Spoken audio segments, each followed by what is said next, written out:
Energiya resurslaridan oqilona foydalanish, qayta tiklanadigan energiya manbalarini keng joriy etish va ulardan foydalanish davlat siyosatining ustuvor yo'nalishlaridan biridir. Bosh prokuraturada bo'lib o'tgan yig'ilishda elektr energiyasi va tabiiy gazni tejash va yo'qotishlarni kamaytirish choralari muhokama qilindi.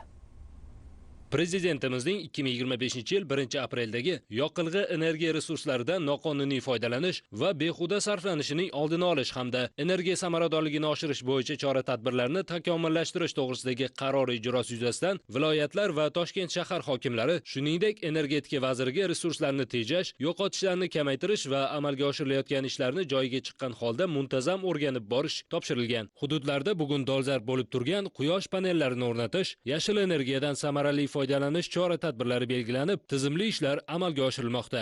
Joriy yil boshidan respublika bo'ylab yo'qotishlar tabiiy gazda 76,2 million metr kub yoki 2% ga, elektr energiyasida 883 million kilovatt-soat yoki 3,5% ga qisqartirildi. Mazkur qaror bilan bosh prokurorga bu boradagi faoliyatni tanqidiy muhokama qilib borish vazifasi topshirilgan. Shu munosabat bilan bosh prokuraturada birinchi tanqidiy yig'ilish bo'lib o'tdi. Yig'ilishda vazirlik va idora rahbarlari 208 ta tuman va shaharlarga biriktirilgan bosh prokuratura xodimlari hamda boshqa mas'ullar ishtirok etdi. Amalga oshirilgan ishlar tanqidiy tahlil qilinib, mavjud muammolar muhokama qilindi. Energetika masalasi davlatimiz rahbarining alohida e'tiborlarida bo'lib, bu borada ustuvor vazifalarni amalga oshirish maqsadida tashkiliy huquqiy mexanizmlar yaratib berildi. Birgina joriy yilning o'tgan davri davomida sohani rivojlantirishga doir o'ndan ortiq normativ huquqiy hujjatlar qabul qilindi. Yangicha ijro va nazorat mexanizmi yaratildi. Muhtaram yurtboshimiz tomonidan joriy yil 1-aprelda PQ 133-sonli qaror ijrosini samarali ta'minlash maqsadida viloyat tuman shahar prokurorlari va ichki ishlar organi rahbarlari maxsus kurslarda o'qitildi. Ko'rilgan chora-tadbirlar natijasida respublika bo'yicha 1 milliard kilovatt-soat elektr energiyasi, 614 million kub metr tabiiy gaz iqtisod qilindi.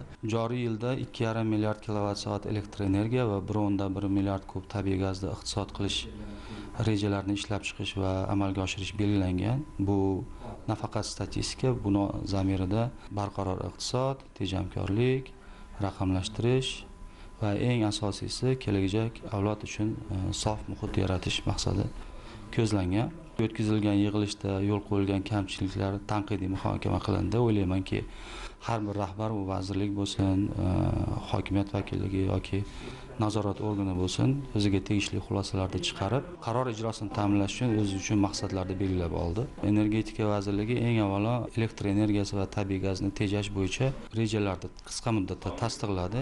Galdagi vazifamiz ushbu rejalarni joylarda ijrosini ta'minlash.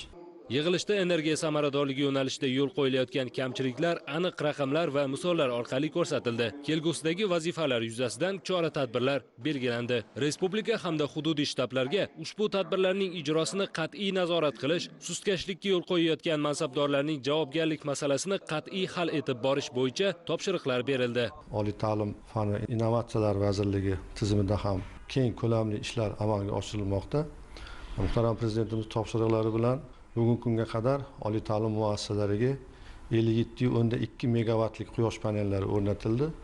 Bu quyosh panellari 24-yilda 80 million kilovatt elektr energiyasi ishlab chiqdi. Aniq raqamlarda aytsak, 22,6 million kilovatt ehtiyojdan oshiq elektr energiyasini sotib, oliy ta'lim muassasalari 20 milliard so'm daromadga erishdi. Bugungi yig'ilishda belgilangan vazifalardan kelib chiqib, biz majburiyat oldik. O'rnatilgan quyosh panellarini 6000 kilovattga yetkazamiz va yil yakuniga qadar 2,5 million kilovatt soat elektr energiyasini tejaymiz. Yil yakuniga qadar barcha ta'lim muassasalarida energiya resurslaridan foydalanish to'liq raqamlashtiriladi. Energiya auditdan o'tkazamiz va xodimlari shaxsiy mas'uliyatini belgilaymiz. O'zbekiston Respublikasi Prezidentining 2025-yil 1-apreldagi 130-son qarorlariga asosan O'zbekiston milliy elektr tarmoqlari o'ziga yuklatilgan vazifalardan kelib chiqib, bugungi kungacha 6 million 500 ming kilovatt-soat elektr energiya tejashga erishildi. Yil yakuniga qadar oldimizga belgilab olgan chora-tadbirlarni amalga oshirilishi natijasida 12 million kilovatt-soat elektr energiyani tejashga reja qilganmiz. Bundan tashqari 167 million kilovatt-soat yo'qotishlarni kamaytirishni reja qilganmiz. Yig'ilishdan kelib chiqib, oldimizga qo'yilgan reja topshiriqlarni ijrosi so'zsiz ta'minlanadi. Yig'ilish yakunida hokimlar, vazirlik va idora vakillari, hududiy shtab a'zolarining izoh va tushuntirishlari tinglandi. Tuman va shaharlarga biriktirilgan Bosh prokuratura xodimlari va mas'ullarga energiya resurslarini tejash ko'rsatkichlarini bajarilishi va yo'qotishlarni kamaytirish borasida kamchiliklarga yo'l qo'ygan ishchi guruhi a'zolarini intizomiy javobgarlikka tortish haqidagi takliflarni respublika shtabiga taqdim etish bo'yicha ko'rsatma berildi.